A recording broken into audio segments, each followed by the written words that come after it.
Did somebody order corrective action? Scalding hot?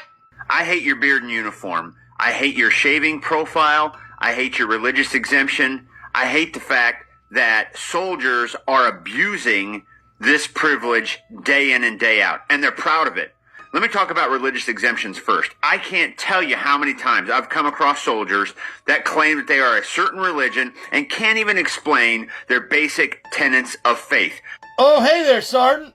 My name's Tiger Balm, former 82nd Airborne Infantryman, humanitarian athlete, Norse pagan skald, and professionally unprofessional. Scalding hot, get it? And we have a quandary, you and I, Sergeant. Few veteran and active duty. Well, they sent me your little kicking down video here. Little marginalization. Yeah, much ignorance. School is in session. Before we begin, please note that I was plucked from the infantry and made a cadre driver. Sometimes I get farmed out to drive the chaplains around.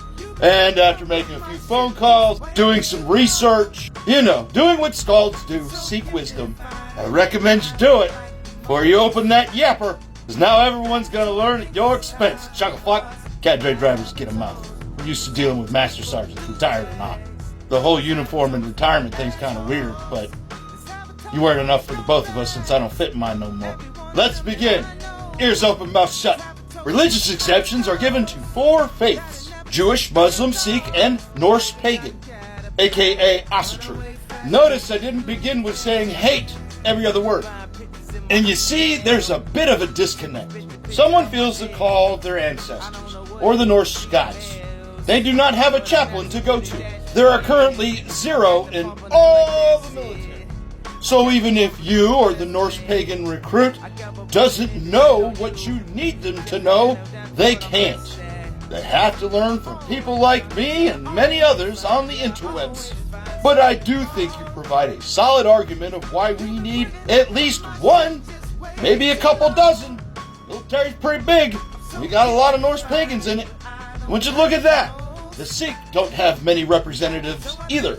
Oh, but there's 10 Muslim ones. Maybe you could have reached out to them before making this video. Connect the two.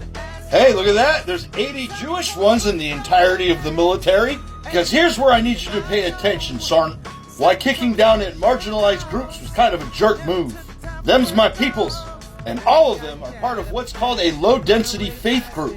You're holding them to a mainstream religion standard. We got to remember that First Amendment right. So let's not put hate every other word, shall we? It kind of rolls off the tongue as you hate these 4 marginalized religions in the military. They have fewer or no chaplains to learn from. And war tends to make us question faith and shift. It's happened to me. But thanks to a Jewish rabbi, I got proper guidance. But many questions they could not answer, I had to figure out on my own. And some faiths, like Norse paganism, don't have what you would consider tenets. We honor and learn from our ancestors and the Norse gods based on the sagas and the lore. Things like wisdom is welcome wherever it comes from, which is why I hope you listen. I'm not a holy man. I just know a lot of stuff because I read a lot of stuff. And I researched what I don't. You wouldn't get it. But hey, relax. Have a Snickers. Maybe retire the uniform because it ain't our army anymore. We're out. Have you tried not being dead weight? Because you're hurting a lot of good soldiers right now. And no, not all of us have beards. Occupational thing for me. But hey, that's my right now, isn't it? One you get no say in.